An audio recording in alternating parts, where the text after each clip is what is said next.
Միացնայիչ մայր տաճարում քահանայական ձեռնադրության եւ օծման արժանացած եւ 40-օրյա պահեցողության շրջանն անցած նորաօծ եկեղեցականները կիրակի օրը հայոց տարբեր եկեղեցիներում մատուցել են իրենց անդրանիկ պատարագը։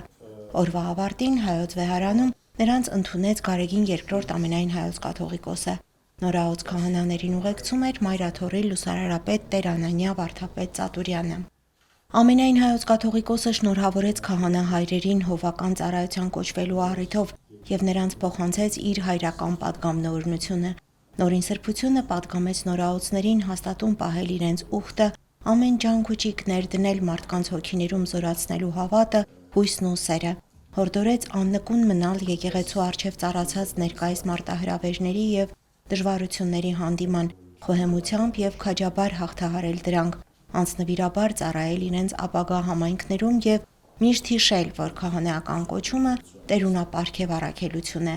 Առաջնորդեք ձեր հոտը եւ հավատարիմ եղեք ձեր կոչմանն ու առաքելությանը, միաբանությամբ, պատասխանատվության բարձր զգացումով կարևոր նպաստ բերեք առաքելական մայր եկեղեցու պայծառությանը եւ հայրենիքի բարօրությանն ու առաջընթացին, ասաց վեհափառ հայրապետը։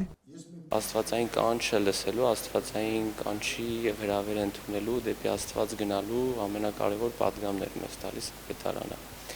Եվ հատկանշական էր, որ օրվա վերջում սկսեն լցված տպավորություններով առավել եւս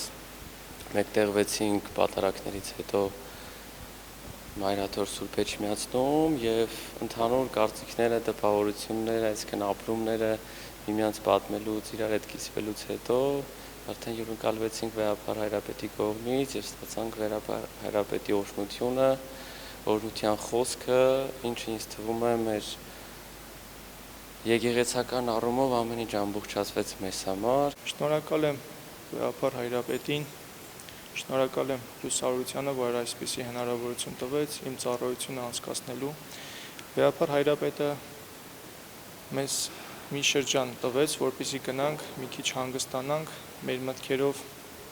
ավելի հասկանանք եւ գանք արդեն նշանակումներն անի։ Հուսով ենք կգանք վեհափառ հայրապետը կանի նշանակումներ եւ ամեն մեկս կգնանք մեր ծառայության վայրերը եւ սիրով կծառայենք մեր